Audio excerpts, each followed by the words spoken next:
Denny sir, നമ്മൾ ഇപ്പോൾ ഒരു വീട് വെക്കുമ്പോൾ നമ്മൾ കൂടുതലായിട്ടും ശ്രദ്ധിക്കേണ്ട ഒരു കാര്യം എന്താണ്? നമ്മൾ വീട്ടിലെപ്പോഴും സന്തോഷമായിട്ടിരിക്കാൻ വേണ്ടുന്ന കാര്യങ്ങൾ നമ്മൾ ശ്രദ്ധിക്കുക എന്നുള്ളതാണ്. വീട്ടിലെപ്പോഴും സന്തോഷവും സമാധാനവും നിറഞ്ഞു നിൽക്കാൻ വേണ്ടി നമ്മൾക്ക് എന്തൊക്കെ കാര്യങ്ങൾ വീട് വെക്കുമ്പോൾ വീടിൻ്റെതായ രീതിയിൽ ശ്രദ്ധിക്കാൻ പറ്റും? വീട്ടില് നമുക്ക് ഈ പറഞ്ഞ പോലെ ഒരു സ്ഥലം നമ്മൾ വാങ്ങിച്ചു, നമ്മൾ വീട് വെച്ചെന്ന് വെച്ചോ, അതിൽ കൃത്യമായ സ്ഥാനത്ത് ഒരു കിണർ വന്നു കഴിയുമ്പോൾ തന്നെ അതിനകത്ത് ആക്ച്വലി ഐശ്വര്യങ്ങൾ ഉണ്ടാവും എന്നുള്ളതാണ്. കാരണം കിഴക്ക് ഭാഗത്ത് ഒരു കിണർ വന്നു കഴിഞ്ഞാലോ, അല്ലെങ്കിൽ ഈസ്റ്റ് ഭാഗത്ത് കിണർ വന്നു കഴിഞ്ഞാലോ, നോർത്ത് ഭാഗത്ത് കിണർ വന്നു കഴിഞ്ഞാലോ, ഇത് മൂന്നും സാമ്പത്തികപരമായിട്ടുള്ള ഉയർച്ചകളും വാസ്തുവിന് ബലം കൂട്ടി കുട്ടികളുടെ വിദ്യാഭ്യാസവും കുട്ടികളുടെ ഉയർച്ചയും ഒക്കെ നല്ലതാണ്. അപ്പോൾ ഈ ഒരു കാര്യങ്ങളാണ് ഫസ്റ്റ് നമ്മുടെ പ്രിപ്പറേഷൻ. രണ്ടാമത്തെ ഒരു കാര്യം എന്ന് വെച്ചാൽ സെപ്റ്റി ടാങ്ക്. നമ്മൾ വാസ്തുവൊക്കെ കറക്റ്റ് ചെയ്ത്, കാരണം സെപ്റ്റി ടാങ്ക് വെക്കാൻ ആരും വലിയ കെയർ ചെയ്യുന്നൊരു സാധനമല്ല. ചിലപ്പോൾ കൊണ്ടുവന്ന് തെക്കിഴക്ക് ഭാഗത്ത് വെക്കും, അല്ലെങ്കിൽ തെക്ക് ഭാഗത്ത് വെക്കും, അല്ലെങ്കിൽ മിക്കവാറും പടിഞ്ഞാറ് ഭാഗത്ത് എവിടെയെങ്കിലും ആയിരിക്കും ടോയ്ലറ്റ് വെക്കുക. അപ്പോൾ തെക്ക് പടിഞ്ഞാറ് ഭാഗത്തോ വടക്ക് പടിഞ്ഞാറ് ഭാഗത്തൊക്കെ ആയിരിക്കും കൊണ്ട് വെക്കുക. കാരണം അതൊരു നിസ്സാര സംഭവമാണെന്ന് വിചാരിക്കും. പക്ഷേ നിസ്സാര സംഭവമൊന്നുമല്ല. കാരണം സെപ്റ്റി ടാങ്ക് വന്ന് കഴിഞ്ഞാൽ വാട്ടർ കണ്ടൻസ് നിൽക്കുമ്പോൾ കൃത്യമായിട്ടുള്ള സ്ഥാനത്തല്ലെന്നുണ്ടെങ്കിൽ അതാ വീട്ടിൽ താമസിക്കുന്ന ആൾക്കാർക്ക് അതിൻ്റെ നെഗറ്റീവ് പ്രശ്നങ്ങൾ നല്ലപോലെ ബാധിക്കും. അപ്പോൾ സെപ്റ്റി ടാങ്കിൻ്റെ സ്ഥാനം കൃത്യമാക്കാനായിട്ട് ഇവർ ശ്രദ്ധിക്കുക. രണ്ട്, ചുറ്റളവ്. വീടിൻ്റെ ചുറ്റളവ് കൃത്യമായിരിക്കാൻ ശ്രദ്ധിക്കുക. അതുപോലെ മെയിൻ ഡോർ വളരെ ഇമ്പോർട്ടൻ്റ് ആണ്. മെയിൻ ഡോർ കൃത്യമായിട്ടുള്ള സ്ഥാനത്തല്ലെന്നുണ്ടെങ്കിൽ ഈ പറഞ്ഞ പോലെ നമുക്ക് വീടിൻ്റെ അകത്തൊട്ട് പോസിറ്റീവ്നെസ് ഫീൽ ചെയ്യില്ല. അപ്പോൾ ഇത് രണ്ടും കൃത്യമാക്കാനായിട്ട് ശ്രദ്ധിക്കുക. അതുപോലെ തന്നെ നമ്മൾ കട്ടിലിൽ കിടക്കുന്ന സമയത്ത് എല്ലാ ആൾക്കാർക്കും ഒരു ഭാഗ്യദിക്കുണ്ടാവും, അല്ലെങ്കിൽ അതിനുള്ള ഉപദിക്കുണ്ടാവും. ഒരിക്കലും ഈസ്റ്റ് ഫേസ് ചെയ്യുന്ന ഒരാൾ പടിഞ്ഞാറോട്ട് ഫേസ് ചെയ്ത് കിടന്നു കഴിയുമ്പോൾ ചിലപ്പോൾ അത്ര പോസിറ്റീവ് ആണെന്നില്ല.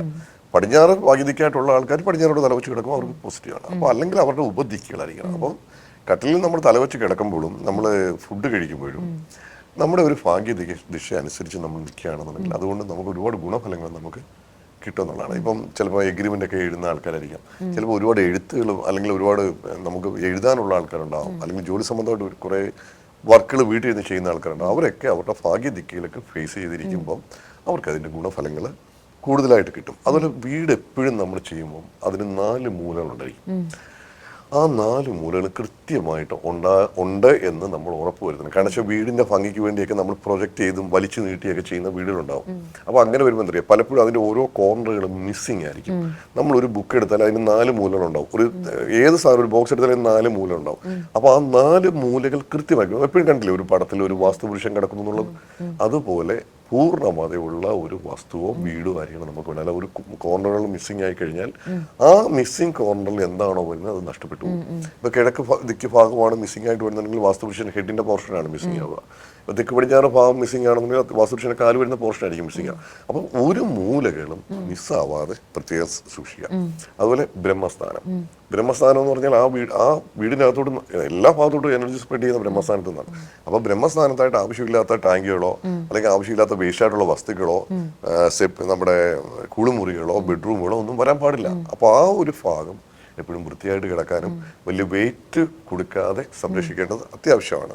അതുപോലെ തന്നെ കൃത്യസ്ഥലത്ത് ഒരു പൂജാമുറി നമ്മൾ കൊടുക്കുകയാണെങ്കിൽ നമ്മൾ തിരികെത്തിക്കുമ്പോൾ അതിൻ്റെ മാക്സിമം അതിൻ്റെ പോസിറ്റീവ് എനർജികൾ വീടിനകം മൊത്തം നമ്മൾ സ്പ്രെഡ് ചെയ്യുന്നുള്ളതാണ്. അതുപോലെ തന്നെ ചുറ്റുമതിൽ നമുക്ക് വീടിന് അത്യാവശ്യമാണ്. അതുപോലെ ഗേറ്റ് നമ്മൾ കൃത്യമായിട്ടുള്ള സ്ഥാനത്തായിരിക്കണം നമുക്ക് ഉറപ്പ് വരുത്തണം. അതുപോലെ ഓരോ ദിക്കിലും നമുക്ക് വേണ്ടുന്നതായിട്ടുള്ള പ്ലാന്റുകളുണ്ടാവാം, അല്ലെങ്കിൽ വാസ്തു സംബന്ധമായിട്ടുള്ള ചെറിയ ചെറിയ ടിപ്സുകളുണ്ടാവാം, അല്ലെങ്കിൽ നമ്മളിപ്പം ഫെങ്ഷു അനുസരിച്ച് നമ്മൾ ആ വീട് എനർജൈസ് ചെയ്യുന്നെങ്കിൽ ഓരോ ദിക്കിലും നമുക്ക് വെക്കേണ്ടതായ കുറേ സാധനങ്ങളുണ്ടാവും. അതെല്ലാം കൃത്യമായിട്ടുള്ള സ്ഥാനത്താണെന്ന് ഉറപ്പ് വരുത്തുക. അപ്പോൾ മെയിനായിട്ട് ഈ ഒരു കാര്യങ്ങൾ ശ്രദ്ധിച്ചു പോവുകയാണെങ്കിൽ നമുക്ക് കുറേ കൂടെയൊക്കെ പോസിറ്റീവ് എനർജികൾ നമ്മുടെ വീടിനകത്ത് നിലനിർത്താനായിട്ട് സാധിക്കും.